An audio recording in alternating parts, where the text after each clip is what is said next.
محترمینو ملګرو، که چیرې تاسې زموږ چینل ته نوي راغلي یاست نو دا اوس حالا چې تاسې کومه ویډیو ګورئ تر دې ویډیو کته دغه سور د سبسکرایب بټن ووهئ او هم په څنګ کې یې د ګنټۍ نښان ووهئ تر څو زموږ د هرې نوې ویډیو معلومات تر تاسې پورې ډېر زر در ورسیږي او زموږ د چینل نورو ویډیوګانو کتلو لپاره د دغه عکس پر څنګ باندې آنلاین زده کړه ووهئ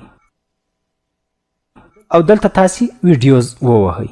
دا ټولې زموږ د چینل ویډیوګانې تاسې کتلی سئ. نو راځئ چې ویډیو پیل کړو. محترمینو ملګرو، السلام علیکم ورحمت الله وبرکاتو. الله تعالی دې وکړي ستاسې هم زموږ په شان ډوغره مټ او په صحت منظم یاست. د دا نه یو ځل بیا ستاسو په وړاندې له یوې نوې ویډیو سره حاضر یم.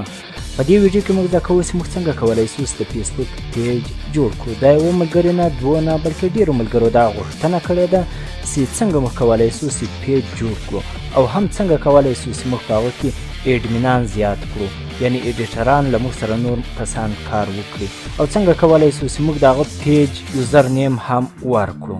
نو راځئ چې دا ویډیو پیل کړو چې دا څنګه کیږي. دا ډېرو ملګرو غوښتنه کړې ده. په اول وار به تاسې خپل فیسبوک ته راسئ.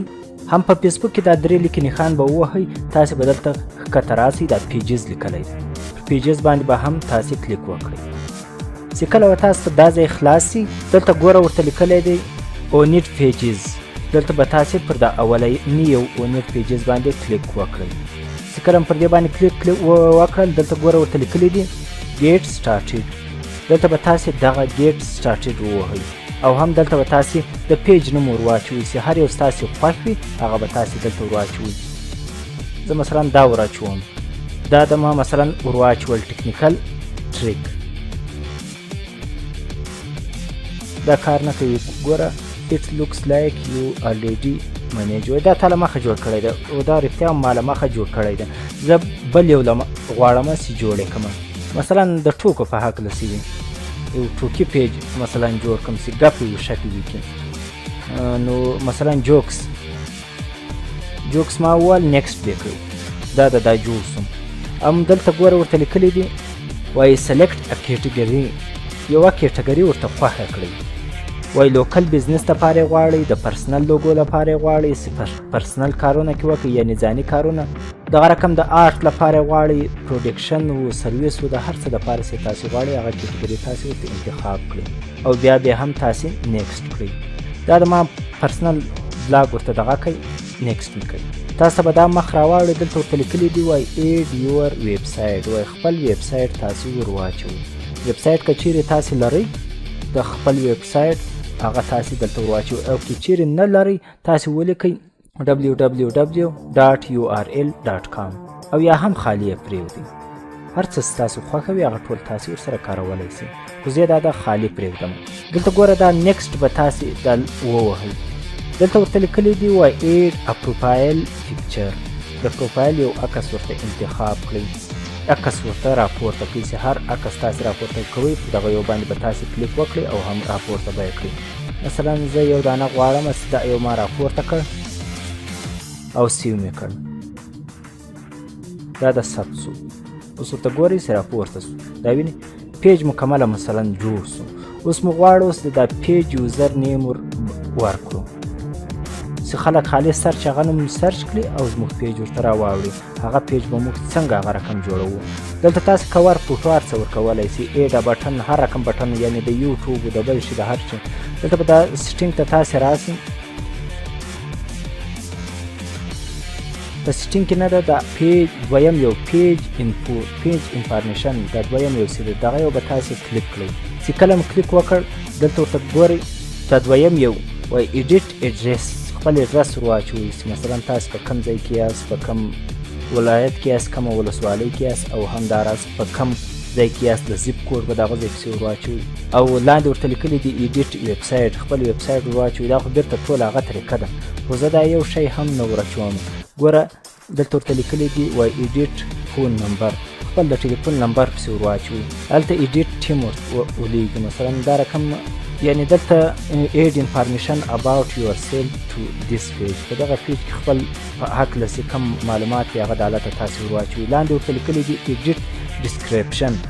په دې باندې به مثلا موږ دا د کلیک وکړو ډسکریپشن به مثلا موږ ورواچو ډسکریپشن څه کار کوي چې هر څه معلومات مثلا تاسو غواړئ د پیج په اکرز دا پیج د دغه شي لپاره دی د ټوکو د هر شي لپاره چې هغه به تاسو دلته د ایډیټ ډسکریپشن کې ورواچوئ مثلا چې هر څو توري 155 توري تاسو ور اچولی شئ مثلا زه ور اچوم پند مزه ده او هم مستی درې سره په دا دغو کې دا تعلق ورسره لري خلک هر څه سرچ وکړي په دا درو کې یا دا څلور کې جوکس او دا شیان ټول به دا ورسره اوري دا خو انفارمیشن سو بیرته به تاسې په دې ځای کې وروسته شاته راسئ او هم تاسې که چیرې غواړئ چې خپل ملګري در سره ایډ کړي نور ملګري ستاسو سره په پیج کې کار وکړي هغه هم تاسې ایډولی شئ دلته دا یوزر نیم یې له دې وجې نه راواړو زه فاصلې د یوزر نیم دپاره ځکه چې دا یو څو دقیقې وروسته او یا هم په دغه وخت کې رااوړي په دې وخت کې نه راواوښتې یو څو دقیقې وروسته به نو دا یې راواوړي خو هغه تاسې په خپله پسې ګورئ دا هلته د پیج نوم هم ورکولی یعنې د پیج یوزر نیم خالي ورواچوي بس خپله دغه کېږي غواړم چې نور خلک را سره ایډ کړم په دا پیج کې کار را سره وکړي دغه خلک غواړم په دې کې به تاسې و پیج روز ته راسئ دلته مثلا دا د 8% to page دا به تاسې ووهئ دلته ګوره دا د ورته لیکلی دي وایي ایډ د نیم اف افرین د یو انډیوال نوم دې دلته ورواچوي اوس د هر انډیوال نوم تاسې ورواچوئ هغه له تاسو سره دا لکه ایډي دی مثلا زه یو نوم ور اچوم دغه کس مثلا زه را سره غواړم چې ایډ یې کړم او هم دلته ګوره دا ټول شیان راواوښتئ ایډمین ایډیټر په دغو کې دا دواړه ډېر کارول کېږي ایډمین او ایډیټر ډېر کارول کېږي ګوره ایډمین د دې دپاره وي چې دا پیج ټول د ده تر ولکې لاندې وي دی هر څه غوښتلی شي چې نوم بدل کړي تا ځینې وباسي او هم دا رقم ډېر سیټینګونه دی پکې کولی شي دا زما یو ملګری و زما ډېر خوندور ملګری و خو ما خپل پیج هم ورکړی و چې وروسته یې بیا دغه کړ پیج یې هم یوړی نو دی هم پسې ورک شو دغه یې د فیسبوک انډیوال 160,000 کسانو له ما صرف دی ایډمین کړی نو ایډیټر هم دغه رقم دغه غواړي چې ایډیټر چې دا خالص چې ایډمین یې دی به له تا سره کار کوي نور په پیج باندې هېڅ کار هم نشي لرلی خالي دی نشرات کولی شي ویډیو اډیو ویډیو لیکنې او هم دا رقم نور شیان دی پورته کولی شي نور هېڅ نشي کولی دا د ایډیټر په واسطه سره بیا به دلته تاسو دا د ایډ بټن ووهئ نو به دی له تاسو سره ایډ شي ګوره دا دی را سره ایډ شو ایډیټر شو او هم دارنګه موږ شاته راځو دا د زموږ پیج جوړ سو ګوره تاسې وګورئ له سره تر پایه پورې نور ایډیټینګ هم تاسې پکې کولی شئ چې ستاسو خوښه وي هغه ایډیټینګ تاسې پکې وکړئ او ستاسو پیج به جوړ وي که چیرې تاسې غواړئ چې د پیج لایکونه هم زیات سي نو تاسې په کومنټ کې ولیکئ چې موږ غواړو چې د پیج لایکونه هم زیات کړو دا څنګه زیات کړو دا که څه هم سخت کار ده خو زه به تاسو ته اوسا طریقه درښیم چې انشاءالله د هغو په توسط باندې به ستاسې لایکونه هم زیاتېږي نو که چیرې ستاسو دا ویډیو خوښه شوې ده لایک یې کړئ او د داسې نورو ویډیوګانو لپاره زموږ چینل ته راسئ نور پر الله تعالی سپارم السلام علیکم ورحمة الله وبرکاته